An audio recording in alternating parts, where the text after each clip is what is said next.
Everyone, this is Shikha Srivastava from Mathematics Farm. आज हम लोग क्या पढ़ेंगे? आज हम लोग class 8 chapter 11 that is direct and inverse proportions में ट्राई दीज प्रॉब्लम सॉल्व करेंगे, जो कि पेज नंबर 132 पर गिवन है। First question is observe the following tables. यहाँ पे कुछ टेबल्स गिवन है, आपको इनको ऑब्जर्व करना है and find if x and y are directly proportional. और आपको फाइंड करना है कि क्या x और y ये डायरेक्टली प्रोपोर्शनल है एक दूसरे के या फिर नहीं है। ठीक है, तो यहाँ पे x और y जो है ये दो क्वांटिटीज हैं। ठीक है, ये x और y ये दो क्वांटिटीज हैं। ठीक है, तो दो क्वांटिटीज डायरेक्टली प्रोपोर्शनल कब होती हैं? जब एक क्वांटिटी के इंक्रीज होने के साथ साथ दूसरी भी क्वांटिटी इंक्रीज हो। ठीक है, या फिर एक क्वांटिटी के डिक्रीज होने के साथ साथ दूसरी भी क्वांटिटी डिक्रीज हो। ठीक है, यहाँ पे x और y दो क्वांटिटीज हैं, तो दो क्वांटिटीज डायरेक्टली प्रोपोर्शनल कब होती हैं? जब एक क्वांटिटी के इंक्रीज होने के साथ साथ दूसरी भी क्वांटिटी इंक्रीज हो, या फिर एक क्वांटिटी के डिक्रीज होने के साथ साथ दूसरी भी क्वांटिटी डिक्रीज हो, और एंड इन दोनों क्वांटिटीज का रेशियो x और y का रेशियो कांस्टेंट हो मींस एक फिक्स्ड नंबर हो, तब हम कहेंगे कि ये दोनों क्वांटिटीज डायरेक्टली प्रोपोर्शनल है। ठीक है, तो x और y, यहाँ पे जितने भी x और y गिवन है इनकी वैल्यू कांस्टेंट होनी चाहिए। Means x1 upon y1 is equals to x2 upon y2 is equals to x3 upon y3। ठीक है, जितने भी x और y गिवन हो उन सब की वैल्यू इक्वल होनी चाहिए और किसके बराबर होनी चाहिए? एक कांस्टेंट के। ठीक है, तब हम कह सकते हैं कि ये दोनों क्वांटिटीज डायरेक्टली प्रोपोर्शनल होंगे एक दूसरे के। तो चलिए चेक करते हैं। ये x की वैल्यूज गिवन है और ये y की वैल्यूज गिवन है। ठीक है, तो इसको मैं बोल रही हूँ x1, इसको बोल रही हूँ x2, x3, x4, x5, x6 and x7। यहाँ पे ये y1, y2, y3, y4, y5, y6 and y7। अब क्वांटिटी x और क्वांटिटी y को नोटिस करिए। यहाँ पे देखिए क्वांटिटी x डिक्रीज हो रहा है। देखिए 20 से हुआ 17, 17 से हुआ 14, 14 से हुआ 11, 11 से हुआ 8, फिर 8 से हुआ 5, 5 से हुआ 2। क्वांटिटी x डिक्रीज हो रहा है। अब क्वांटिटी y देखिए 40 से हुआ 34, ये भी डिक्रीज हो रहा है। 34 से हुआ 28, 28 से हुआ 22, 22 से हुआ 16, 16 से हुआ 10, 10 से हुआ 4। तो क्वांटिटी x के डिक्रीज होने के साथ साथ क्वांटिटी y भी डिक्रीज हो रहा है। ठीक है, तो ये क्राइटेरिया तो फुलफिल हो रहा है। अब अगर x और y का रेशियो हर बार एक फिक्स्ड नंबर आ जाए, ठीक है, एक कांस्टेंट आ जाए, तो हम कह देंगे कि x और y डायरेक्टली प्रोपोर्शनल है। ठीक है, तो चलिए x और y का रेशियो फाइंड आउट करते हैं। So x1 upon y1 is equals to 20 upon 40। Simplify करिए, 0 से 0 कटा, 2 1 जा 2, 2 2 जा 4, कितना आया? 1 अपॉन 2। x2 अपॉन y2 का रेशियो निकालिए, 17 अपॉन 34। सिंप्लीफाई करिए, 17 1 जा 17, 17 2 जा 34, कितना आया? 1 अपॉन 2। देखिए रेशियो एक फिक्स्ड नंबर आ रहा है। आगे भी चेक करिए, x3 upon y3 is equals to 14 upon 28। 2 7 जा 14, 2 1 जा 2, 2 4 जा 8, 7 1 जा 7, 7 2 जा 14, कितना आया? 1 अपॉन 2। यहाँ पे भी आ गया 1 अपॉन 2। ठीक है, आगे x4 upon y4 is equals to 11 upon 22। 11 1 जा 11, 11 2 जा 22 इज इक्वल्स टू 1 अपॉन 2। यहाँ पे भी आ गया 1 अपॉन 2। आगे x5 upon y5 is equals to 8 upon 16। 2 4 जा 8, 2 8 जा 16, 2 2 जा 4, 2 4 जा 8, 2 1 जा 2, 2 2 जा 4, कितना आ गया? 1 अपॉन 2। ठीक है, आगे x6 upon y6 is equals to 5 upon 10। 5 1 जा 5, 5 2 जा 10, कितना आ गया? 1 अपॉन 2। अब x7 और y7 का रेशियो फाइंड करिए, 2 अपॉन 4, 2 1 जा 2, 2 2 जा 4, इसकी भी वैल्यू कितनी आ गई? 1 अपॉन 2। अब देखिए यहाँ पे x और y का रेशियो कांस्टेंट है, ठीक है, एक फिक्स्ड नंबर आ रहा है हर केस में, तो हम कह सकते हैं कि x और y डायरेक्टली प्रोपोर्शनल है एक दूसरे के।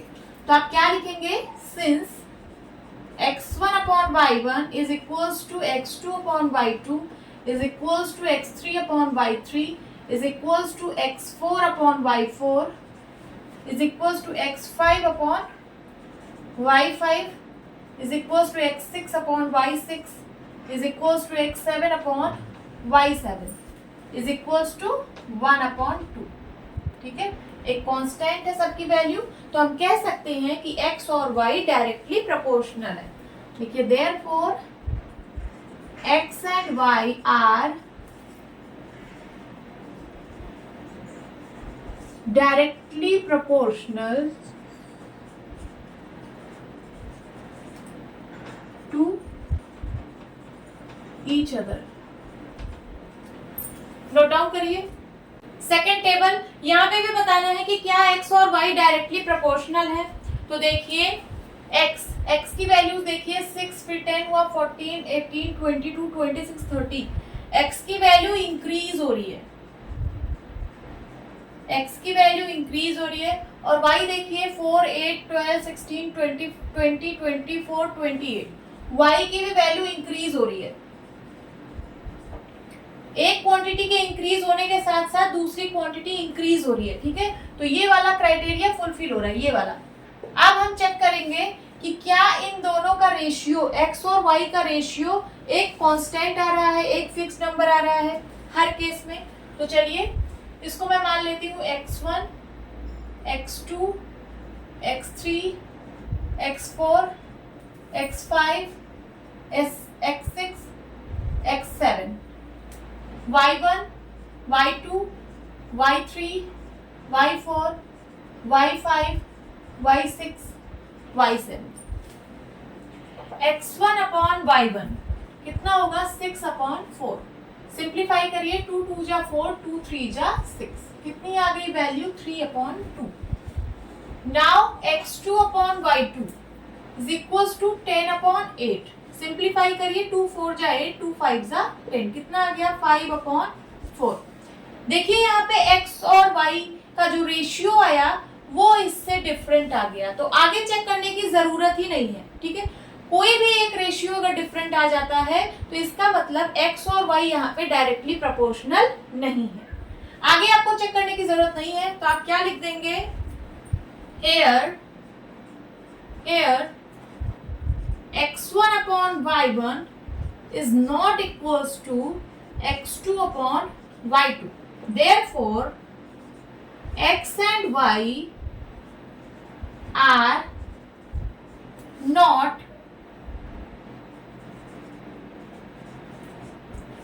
directly proportional to each other,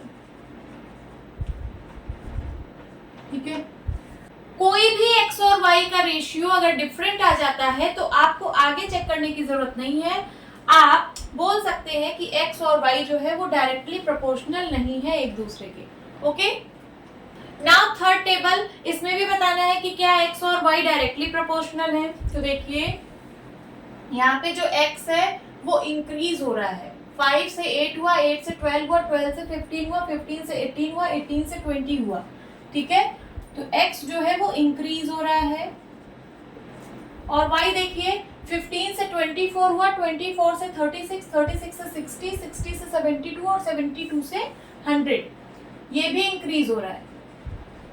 तो एक क्वांटिटी के इंक्रीज होने के साथ साथ दूसरी क्वांटिटी भी इंक्रीज हो रही है। ओके, अब हमें ये देखना है कि x और y का जो रेशियो है क्या वो कांस्टेंट है, हर बार क्या एक फिक्स नंबर आ रहा है। तो चलिए चेक करते हैं, ये x1 है, ये x2 है, x3 x4 x5 x6 y1 y2 y3 y4 y5 y6, x1 और y1 का रेशियो कितना आएगा 5 अपॉन 15, सिंप्लीफाई करिए 5 1 जा 5 5 3 जा 15, रेशियो आया क्या 1 अपॉन 3। अब x2 और y2 का रेशियो फाइंड करिए, 8/24। सिंप्लीफाई करिए, 8 1 जा 8, 8 3 जा 24। इसकी भी वैल्यू आई 1/3, ये दोनों इक्वल है। आगे x3/y3 इज इक्वल्स टू 12/36। 12 1 जा 12, 12 3 जा 36। इसकी भी वैल्यू आ गई कितनी, 1/3। ये तीनों भी इक्वल आए हैं। आगे चेक करिए, x4/y4 15/60 इज इक्वल्स टू 15 1 जा 15, 15 4 जा 60। इसकी वैल्यू आ गई कितनी, 1/4, जो कि इसके बराबर नहीं है, जो कि 1/3 के बराबर नहीं है। ठीक है, तो कोई भी अगर एक रेशियो डिफरेंट आ जाता है, कोई भी x और y का रेशियो अगर डिफरेंट आ जाता है, तो इसका मतलब यहाँ पे x और y डायरेक्टली प्रोपोर्शनल नहीं है। ठीक है, डायरेक्टली प्रोपोर्शनल होने के लिए हर बार x और y का रेशियो एक फिक्स नंबर आना चाहिए, बट यहाँ पे तो डिफरेंट आ गया, इसका मतलब x और y डायरेक्टली प्रोपोर्शनल नहीं है। तो आप यहाँ क्या लिखेंगे, since x1/y1 is equals to x2/y2 is equals to x3/y3 is not equals to x4/y4। ठीक है, ये इसके इक्वल नहीं है। आपको आगे चेक करने की जरूरत ही नहीं है। ठीक है, कोई भी एक वैल्यू डिफरेंट आ जाए तो आप बोल सकते हैं कि डायरेक्टली प्रोपोर्शनल नहीं है। ठीक है, तो x1/y1 ये बराबर था x2/y2 के, ये बराबर था x3/y3 के, बट ये बराबर नहीं है x4/y4 के। तो हम क्या कह सकते हैं, therefore x and y are not directly proportional to each other। ठीक है, नोट डाउन करिए।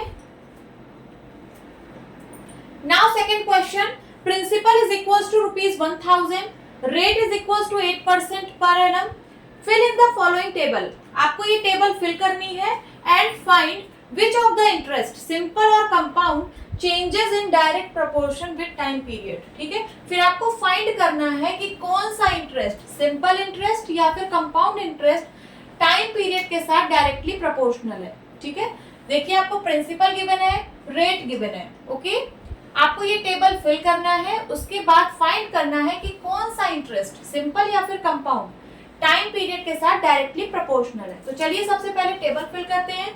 यहाँ पे सिंपल इंटरेस्ट का फॉर्मूला गिवन है P × R × T/100। तो चलिए 1 ईयर के लिए सबसे पहले निकालते हैं। फॉर 1 ईयर सिंपल इंटरेस्ट कितना होगा, P × R × T/100 is equals to, P की वैल्यू है 1000, R की वैल्यू, रेट कितना है 8% इंटू T, टाइम 1 ईयर तो 1 होगा अपॉन 100। 2 जीरो से 2 जीरो कट गए, कितना आ गया, 10 8 जा 80 रुपीज। ठीक है, तो इंटरेस्ट आया 80 रुपीज। अब for 2 year, for 2 years, 2 years के लिए सिंपल इंटरेस्ट कितना होगा, P × R × T/100। P की वैल्यू है 1000 रुपीज, R है 8% और T है क्या, 2/100। 2 जीरो से 2 जीरो कट गया, कितना आ जाएगा, 10 8 जा 80 एंड 82 जा 160 रुपीज। तो यहाँ पे आप लिख दीजिए क्या, 160 रुपीज। रुपीज लिखने की जरूरत नहीं क्योंकि यहाँ पे लिखा ही है in rupees. Okay, for 3 years, अब 3 इयर्स के लिए सिंपल इंटरेस्ट कितना होगा, तो P × R × T/100। P की वैल्यू है 1000, R है 8%, T है 3/100। 2 जीरो से 2 जीरो कटा, 10 8 जा 80, 83 जा 240 रुपीज। तो लिखिए यहाँ पे क्या, 240। ये तो आ गया सिंपल इंटरेस्ट। ओके, अब कंपाउंड इंटरेस्ट फाइंड करेंगे। इसको मैं इरेज कर दूं।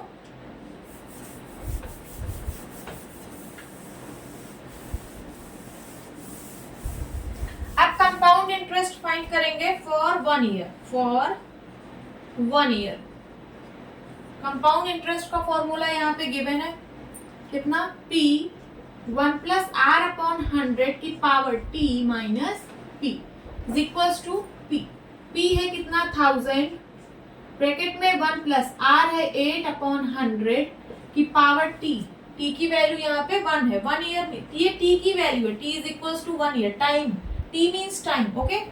तो 1 ईयर है, T की वैल्यू 1 हो जाएगी माइनस 1000। सॉल्व करिए 1000, ये सिंप्लीफाई होगा, 2 4 जा 8, 2 5 जा 10 एंड 0, 2 2 जा 4, 2 2 जा 4, 2 5 जा 10, ओके। एलसीएम ले लीजिए, कितना आ जाएगा 25, ये हो जाएगा 25 प्लस 2 27, ओके, माइनस 1000। अब 25 और 1000 ये सिंप्लीफाई होगा, 5 5 जा 25, 5 2 जा 10, कितना आ गया 200, 5 1 जा 5, 5 4 जा 20 एंड 0, ये आ गया 40 इंटू 27 माइनस 1000। चलिए इन दोनों को मल्टीप्लाई कराएं, 27 इंटू 4, 7 4 जा 28, कैरी आया 2, 4 2 जा 8, 8 2 10 और एक 0 और, ठीक है। तो कितना आ जाएगा 1080 माइनस 1000 इज इक्वल्स टू कितना आएगा 80 रुपीज। तो यहाँ पे आप लिख दीजिए क्या 80, 1 ईयर के लिए कंपाउंड इंटरेस्ट आया 80 रुपीज। अब 2 इयर्स के लिए फाइंड करते हैं, इसको इरेज कर दूं, कर देती हूँ।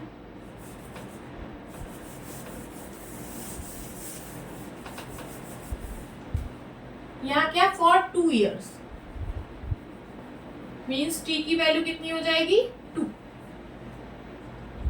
कंपाउंड इंटरेस्ट का फॉर्मूला यहाँ पे लिखा है, वैल्यूज पुट करिए, 1000, 1 प्लस R अपॉन 100, R की वैल्यू है 8 अपॉन 100, 8 अपॉन 100 को सॉल्व करने पे कितना आया था 2 4 जा 8, 2 5 जा 10 0, ठीक है, 2 2 जा 4, 2 2 जा 4, 2 5 जा 10। तो मैं इसको डायरेक्ट 2 अपॉन 25 लिख रही हूँ, कितना 2 अपॉन 25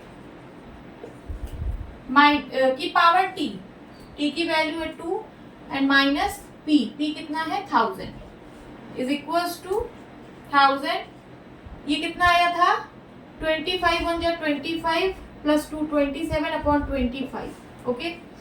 तो 1 प्लस R अपॉन 100 या फिर R की जगह मैं 8 लिख रही हूँ, 1 प्लस 8 अपॉन 100, इसकी वैल्यू कितनी आएगी हर बार 27 अपॉन 25, ओके, माइनस 1000 की पावर 2।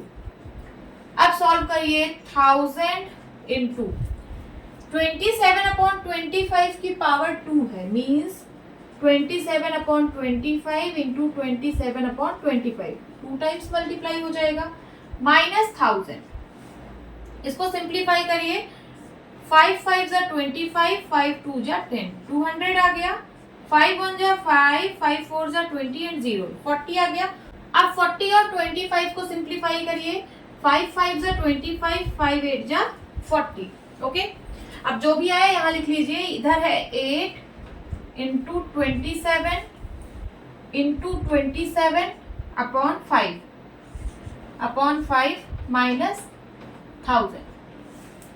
इसको मल्टीप्लाई कराते हैं, 27 इंटू 27 कितना आएगा, 7 7 जा 49, कैरी आया 4, 7 2 जा 14, 15 16 17 18, ओके, 7 2 जा 14, कैरी आया 1, 2 2 जा 4 1 5, 9 8 4 12, कैरी आया 1 6 1 7, 729 इंटू 8, 729 को 8 से मल्टीप्लाई कराइए, कितना आएगा 9 8 जा 72, कैरी आया 7, 8 2 जा 16, 16 7 23, कैरी आया 2, 8 7 जा 56, 56 और 2 कितना हो जाएगा 58, ठीक है। तो इन सबको मल्टीप्लाई कराने पे आया 5832। अब डिवाइड बाय 5 करना है, तो 5832 डिवाइड बाय 5, 5 1 जा 5 कट गया, 8 आया, 5 1 जा 5, 3 आया, ठीक है, अब 3 आ जाएगा, 5 6 जा 30, 3 आया, 2 आएगा, 5 6 जा 30, 2 आया, पॉइंट लगाइए, 0 बढ़ाइए, ठीक है, 5 4 जा 20,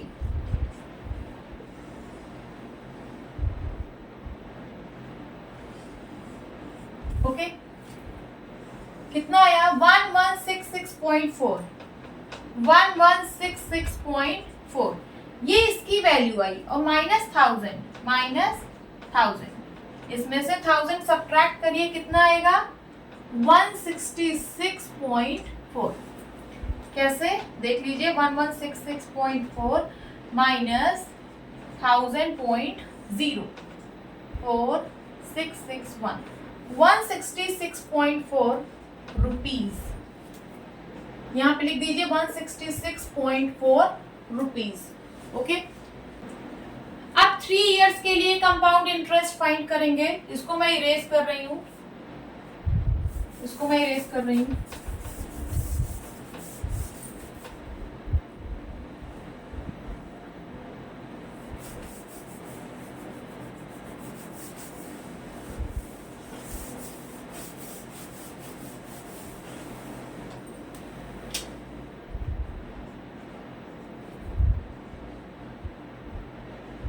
देखिए t is equals to 3 for 3 years, t is equals to 3 हो जाएगा। p 1 प्लस आर अपॉन 100 की पावर t माइनस p, ये है कंपाउंड इंटरेस्ट का फॉर्मूला। वैल्यूज पुट करिए, p की वैल्यू है 1000, 1 प्लस आर अपॉन 100, इसको सिंप्लीफाई करने पे आया था 2 अपॉन 25 की पावर t, t की वैल्यू है 3 माइनस p की वैल्यू है 1000। अब इसको सॉल्व करिए, ठीक है। सो 1000, 1 प्लस 2 अपॉन 25, इसकी वैल्यू आएगी 27 अपॉन 25 की power 3 minus 1000। Okay, is equals to 1000 into इसका क्यूब है तो ये 3 टाइम्स मल्टीप्लाई हो जाएगा, 27 upon 25 into 27 upon 25 into 27 upon 25 and minus 1000। अब चलिए इसको सिंप्लीफाई करते हैं। 5 5 जा 25, 5 2 जा 10, 200 आया। 5 1 जा 5, 5 4 जा 20, 40 आया। अब 40 और 25 को सिंप्लीफाई करते हैं। 5 5 जा 25, 5 8 जा 40। अब जो बचा है इधर लिख लीजिए, 8 into 27 into 27 into 27 upon 5 into 25, 5 into 25 minus 1000। अब हम लोग इतना सॉल्व कर लिए थे, डिवाइड बाई 5, इतना हम लोग सॉल्व किए थे पिछले वाले में। कितना आया था, इन तीनों को मल्टीप्लाई कराने पे आया था 5832। और जब इसको 5 से डिवाइड किया था तो कितना आया था 1166.4, यही आया था। अब देखिए, तो इसकी जगह मैं लिख दे रही हूँ क्या, यहाँ पे देखिए, इसकी जगह मैं लिख दे रही हूँ 1166.4 इंटू 27 अपॉन 25 एंड माइनस 1000। ठीक है, अब चलिए इसको सॉल्व करते हैं। सबसे पहले इसको इसमें मल्टीप्लाई कराइए, 1166.4 इंटू 27, 7 4 जा 28, कैरी आया 2, 7 6 जा 42, 42 और 2 44, कैरी आया 4 एंड 7 6 जा 42, 42 में 4 ऐड करिए, कितना होगा 46। ठीक है, कैरी आया 4, 7 1 जा 7, 7 4 11, कैरी आया 1, 7 1 जा 7, 7 1 8। आगे 2 4 जा 8, 2 6 जा 12, कैरी आया 1, 2 6 जा 12 1 13, कैरी आया 1, 2 1 जा 2 1 3 एंड 2 1 जा 2। 8 8 4 12, कैरी आया 1, 7 7 2 9, 3 1 4, 8 3 11, कैरी आया 1, 2 1 3 और यहाँ लग जाएगा क्या, पॉइंट। सो इसकी वैल्यू आ गई, इन दोनों को मल्टीप्लाई कराने पे आया 31492.8 अपॉन 25 माइनस 1000। अब इसको हम डिवाइड करेंगे। ठीक है, चलिए यहाँ पे डिवाइड करते हैं। 31492.8 डिवाइड बाई 25, 25 1 जा 25, 11 में से 5 गया 6, ओके 64। अब 25 को कितने टाइम्स मल्टीप्लाई कराएंगे, 2 टाइम्स, 25 2 जा 50, कितना आया 40 और यहाँ है 9। अब 25 को कितने टाइम्स मल्टीप्लाई करेंगे? 5 टाइम्स, 125 है ना। 9 में से 5 गया 4 एंड 4 में से 2 गया 2, यहाँ आ गया कितना? 2। अब 25 को कितने टाइम्स मल्टीप्लाई कराएंगे? सो 9 टाइम्स। 9 5 जा 45, कैरी आया 4, 9 2 जा 18, 18 और 4 22, ठीक है।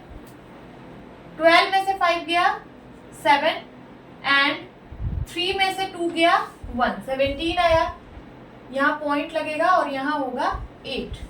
अब कितने टाइम्स जाएगा? 25 6 जा, नहीं 7 जा, 25 7 जा 175, कितना आ जाएगा? 3।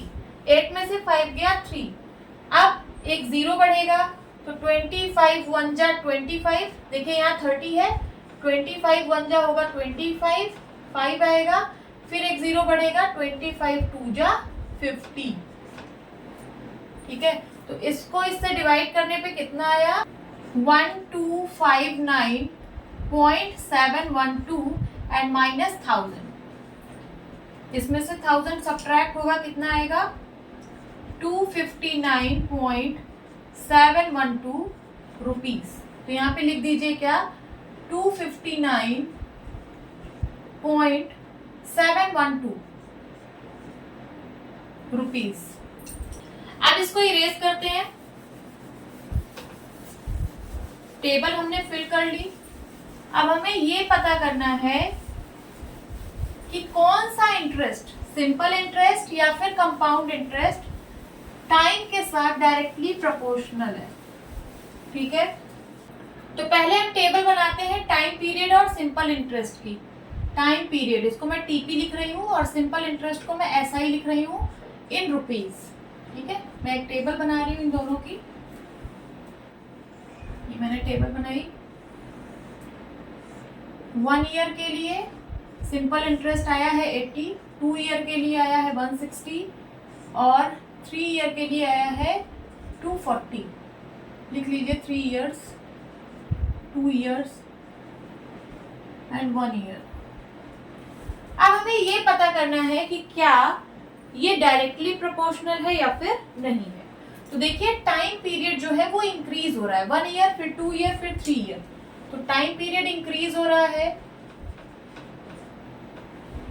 और ये जो सिंपल इंटरेस्ट है ये भी इंक्रीज हो रहा है, 80 160 फिर 240, ठीक है, ये भी इंक्रीज हो रहा है। तो एक क्वांटिटी के इंक्रीज होने पर दूसरी क्वांटिटी इंक्रीज हो रही है। अब हम देखेंगे कि क्या दोनों का रेशियो, दोनों क्वांटिटी का रेशियो कांस्टेंट है। तो चलिए इनका रेशियो फाइंड करते हैं। इसको मैं मान रही हूँ x1, इसको मान रही हूँ y1। देखिए टाइम पीरियड को मैं बोल रही हूँ x और सिंपल इंटरेस्ट को मैं बोल रही हूँ y। मैं कुछ भी बोल सकती हूँ, ठीक है। मैंने टाइम पीरियड को बोला क्वांटिटी x और सिंपल इंटरेस्ट को बोला क्वांटिटी y। तो ये होगा x1, ये होगा y1, ये होगा x2, ये होगा y2, ये होगा x3 और ये होगा क्या? y3। x1 अपॉन y1 कितना आएगा? 1/80, 1/80। अब x2 अपॉन y2 निकालिए, 2/160, सिंप्लीफाई करिए, 2 1 जा 2, 2 8 जा 16 एंड 0, कितना आया? 1/80, ठीक है। अब x3 और y3 निकालिए, x3 अपॉन y3 कितना आएगा? 3/240, ओके। 3 1 जा 3, 3 8 जा 24, कितना आ गया? 1/80। देखिए यहाँ पे x और y का रेशियो कांस्टेंट है, ठीक है। एक फिक्स्ड नंबर आ रहा है जो कि है 1/80। इसका मतलब ये दोनों क्वांटिटीज डायरेक्टली प्रोपोर्शनल है एक दूसरे के। तो हम क्या लिखेंगे? Since x1 upon y1 is equals to x2 upon y2 is equals to x3 upon y3 is equals to 1/80, ठीक है। Therefore x and y are directly proportional to each other। और x और y है क्या? Time period और simple interest. तो हम लिख सकते हैं therefore time period and simple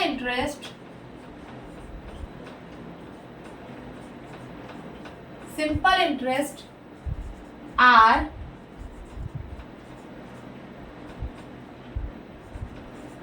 directly proportional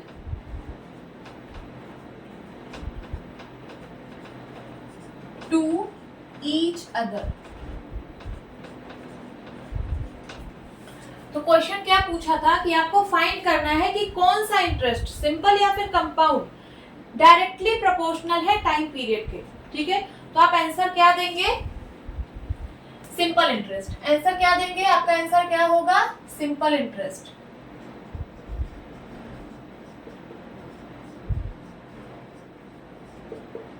simple interest जो है वो टाइम पीरियड के साथ डायरेक्टली प्रोपोर्शनल है।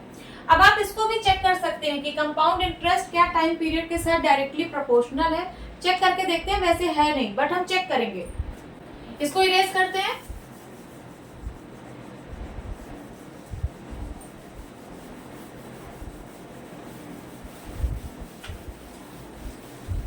अब टेबल बनाते हैं टाइम पीरियड और कंपाउंड इंटरेस्ट का। टाइम पीरियड को मैं लिख रही हूँ टीपी और कंपाउंड इंटरेस्ट को मैं लिख रही हूँ सीआई इन रुपीज। ठीक है, ये देखिए 1 ईयर, 2 years and 3 years।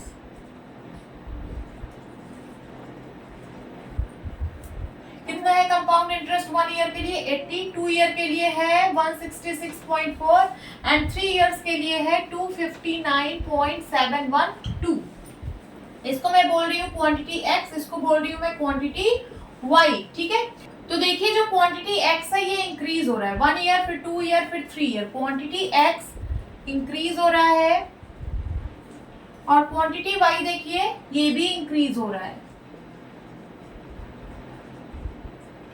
एक क्वांटिटी के इंक्रीज होने के साथ साथ दूसरी क्वांटिटी इंक्रीज हो रही है। ठीक है, अब अगर इन दोनों का रेशियो कांस्टेंट आ जाए तो हम बोल देंगे कि ये दोनों क्वांटिटीज डायरेक्टली प्रोपोर्शनल है। तो चलिए इसका रेशियो फाइंड आउट करते हैं। ये x1 है, x2 है, x3 है, ये y1, y2, y3। ओके, सो x1 अपॉन y1 कितना आएगा? 1/80। x2 अपॉन y2 कितना आ रहा है? 2 अपॉन 166.4। सिंप्लीफाई करिए, 2 1 जा 2, 2 8 जा 16, 86 पॉइंट, 2 1 जा 2, 2 8 जा 16 एंड 2 3 जा 6.22 जा 4। कितना आया? 1/83.2। इसके बराबर नहीं आ रहा है। ठीक है, यहाँ पे था 1/80 रेशियो x और y का और यहाँ पे आ रहा है रेशियो कितना? 1/83.2 जो कि इसके बराबर नहीं है। ठीक है, तो रेशियो कांस्टेंट नहीं है, इसका मतलब ये दोनों क्वांटिटीज डायरेक्टली प्रोपोर्शनल नहीं है। तो आप क्या लिखेंगे? सिंस x1 अपॉन y1, आपको आगे चेक करने की जरूरत नहीं है, अब इसका रेशियो चेक करने की जरूरत नहीं है। x1 upon y1 is not equals to x2 upon y2, therefore x and y are not directly proportional to each other. x और y यहाँ पे क्या है? टाइम पीरियड और कंपाउंड इंटरेस्ट। तो आप लिख सकते हैं therefore time period and compound interest, इसको मैं CI लिख रही हूं, compound interest are not directly proportional to each other. समझ में आया? तो आपका आंसर क्या होगा? Simple interest. टाइम पीरियड के साथ डायरेक्ट प्रोपोर्शन में कौन सा है? तो सिंपल इंटरेस्ट है। ओके, नोट डाउन कर लीजिए। होप स्टूडेंट्स आपको ये क्लास अच्छी लगी होगी। मिलती हूँ अपनी नेक्स्ट वीडियो में, तब तक के लिए बाय बाय, टेक केयर।